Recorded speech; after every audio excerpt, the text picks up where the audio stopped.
فلا أقسم بمواقع النجوم وإنه لقسم لو تعلمون عظيم إنه لقرآن كريم في كتاب مكنون لا يمسه إلا المطهرون تنزيل من رب العالمين أفبهذا الحديث أنتم مدهنون وتجعلون رزقكم أنكم تكذبون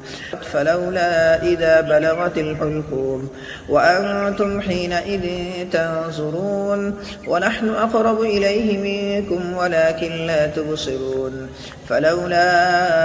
إن كنتم غير مدينين ترجعونها إن كنتم صادقين فأما إن كان من المقربين فروح وريحان وجنة نعيم